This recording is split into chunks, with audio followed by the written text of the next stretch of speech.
بسم اللہ الرحمن الرحیم۔ سورۃ الاخلاص کا سبق ہے ہمارا آج کا۔ بسم اللہ الرحمن الرحیم، شروع اللہ کے نام سے، الرحمن جو سب پر مہربان، الرحیم جو بہت مہربان ہے۔ قل هو اللہ احد، قل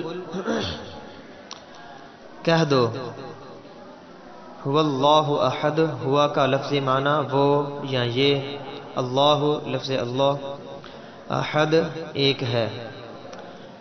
مفتی تقی عثمانی صاحب وہ فرماتے ہیں اس بارے میں کہ احد کا ایک ترجمہ، ایک ہونا ترجمہ، یعنی احد کا ترجمہ کرنے کی کوشش کی گئی ہے صرف ایک سے۔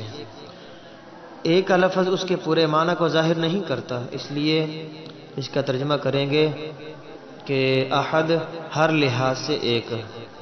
ترجمہ یوں ہوگا، قل هو اللہ احد، کہہ دو بات یہ ہے کہ اللہ ہر لحاظ سے ایک ہے۔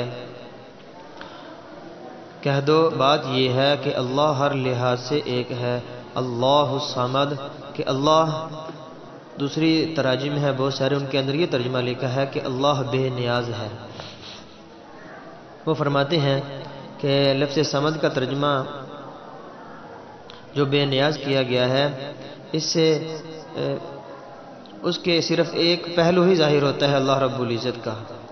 لفظ صمد کا جو ترجمہ بے نیاز کیا جاتا ہے، فرماتے ہیں کہ اس کے صرف ایک پہلو کو یہ ظاہر کرتا ہے کہ وہ کسی کا محتاج نہیں، لیکن یہ پہلو اس میں نہیں آتا کہ سب اس کے محتاج ہیں۔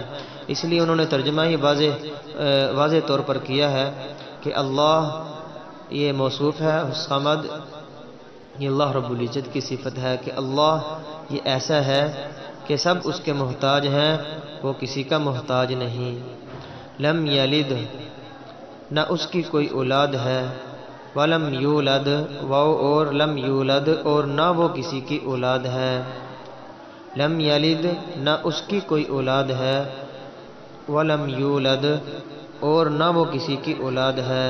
واو اور لم یکن، نہیں، کوئی نہیں۔ احد کا مطلب ہے کوئی۔ ولم یکن لہ کفوا احد، ولم یکن نہیں، احد کوئی بھی، لہو اس کا، کفوا جوڑ، ولم یکن لہ کفوا احد، احد اس کا ترجمہ پہلے کریں گے، احد کوئی بھی اس کے جوڑ کا نہیں، کوئی بھی اس کے جوڑ کا نہیں۔ صدق اللہ العظیم۔ اس کا شان نزول کے بعض کافروں نے تفسیر مختصر یہ کہ بعض کافروں نے حضور اقدس صلی اللہ علیہ وسلم سے پوچھا تھا کہ آپ جس خدا کی عبادت کرتے ہیں وہ کیسا ہے، اس کا حسب نسب بیان کر کے اس کا تعارف تو کرا دیجئے۔ تو اللہ رب العزت نے ان کے جواب کے اندر یہ سورہ